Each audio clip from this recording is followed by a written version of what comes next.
Do subscribe my educational creativity channel at first. Educational creativity চ্যানেলে সকলকে স্বাগত। একটি গুরুত্বপূর্ণ আপডেট আপনাদেরকে আমি আজ দেব।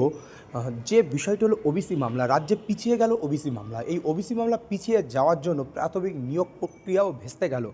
যেটি পরিকল্পনা ছিল যে প্রাথমিক শিক্ষা পর্ষদের সভাপতি এবং শিক্ষামন্ত্রী ব্রাত্য বসুর মধ্যে একটি ফোন কলের মাধ্যমে আমরা জানতে পেরেছিলাম যেখানে উঠে এসেছিল যে ওবিসি মামলা মেটার 3 দিনের মধ্যেই শূন্যপদ পাওয়া যাবে এবং তার কিছুদিনের মধ্যেই কিন্তু নিয়োগ নোটিফিকেশান আসবে। যারা 2022 টেট পাস করেছে তাদের জন্য একটি ভালো খবর হতে পারত খুবই তাড়াতাড়ি। যদি জানুয়ারি মাসে যদি ওবিসি মামলা মিটে যেত তাহলে কিন্তু নিয়োগ প্রক্রিয়া শুরু হয়ে যেত এটাই আমরা জানতাম। কিন্তু সেই নিয়োগ প্রক্রিয়াটা কিন্তু আবার থমকে যেতে চলেছে এই ওবিসি মামলার জন্য। তো রাজ্যে ওবিসি মামলা পিছিয়ে গেল, আবার 18ই ফেব্রুয়ারিতে চলে গেল। প্রায় 3 সপ্তাহ মামলা পিছিয়ে গেল। তো এর ফলে ক্ষতি হলো শুধু প্রাথমিক নিয়োগের নয়, সমস্ত নিয়োগের ক্ষতি হয়ে গেল কিন্তু।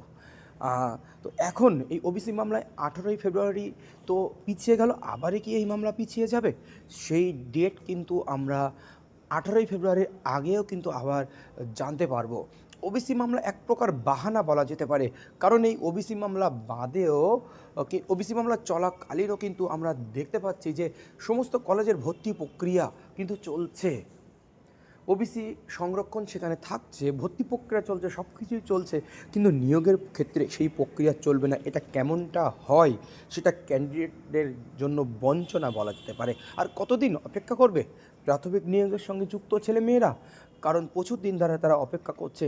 এমনকি একটা রিক্রুটমেন্ট শেষ হয়নি, তারা আশার আলো দেখছিল যে ওবিসি মামলা শেষ হলে আমাদের নিয়োগ প্রসেসিং শুরু হবে। কিন্তু এটা সরকারের চালাকি নয় তো যে নিয়োগ প্রক্রিয়া আটকে রাখার জন্য এই পদ্ধতি অবলম্বন করা? কারণ রাজ্যে নিয়োগ নিয়ে কত দুর্নীতি, নিয়োগ নিয়ে কত বাহানা, কারণ রাজ্য সরকার চায় না সঠিকভাবে সঠিক সময়ে নিয়োগ হোক।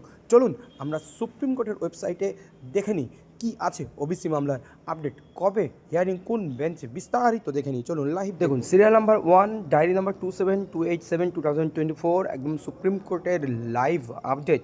কেস নাম্বার এত, petitioner name the state of West Bengal, respondent Amal Chandra Das. এটা স্ট্যাটাস পেন্ডিং, কারণ ডিভিশন বেঞ্চে অমল চন্দ্র দাস ছিল পিটিশনার আর রেসপন্ডেন্ট ছিল the state of West Bengal. এখন ঠিক উল্টোটা, কারণ the state of West Bengal supreme কোর্টে গেছে। তো চলুন আমরা লাইভ কী আছে দেখে নিই। এখানে 7/1/2025 লাস্ট হিয়ারিং হয়েছিল honourable mister justice B R Gavai and honourable mister justice Augustine George Masih. তো এখন স্ট্যাটাস রয়েছে পেন্ডিং। আমরা দেখতে পাচ্ছি টেন্টেটিভ ডেট 18ই ফেব্রুয়ারি 2025, কম্পিউটার জেনারেটেড। কত সিরিয়াল নাম্বার সেটা আমরা যেদিন হিয়ারিং হবে, কজ লিস্ট প্রকাশিত হবে তার পরপরেই আমরা কিন্তু জানতে পারবো। এই প্রেজেন্ট লাস্ট লিস্টেড 1 এর পাশেই এই যে জাস্টিস যে নাম দেওয়া আছে তার পাশেই কিন্তু সিরিয়াল নাম্বার ফেলা থাকবে। তো আমরা চলি আজকে এই পর্যন্ত। পরবর্তী আপডেটে ওবিসি মামলা নিয়ে কি আছে বা কত সিরিয়াল নম্বরে থাকবে বা আবার মামলা কি পিছিয়ে যাবে সেই সম্পর্কিত তথ্য আপনাদের সামনে নিয়ে আসবো। ধন্যবাদ সবার জন্য, এই পর্যন্ত আজকেই।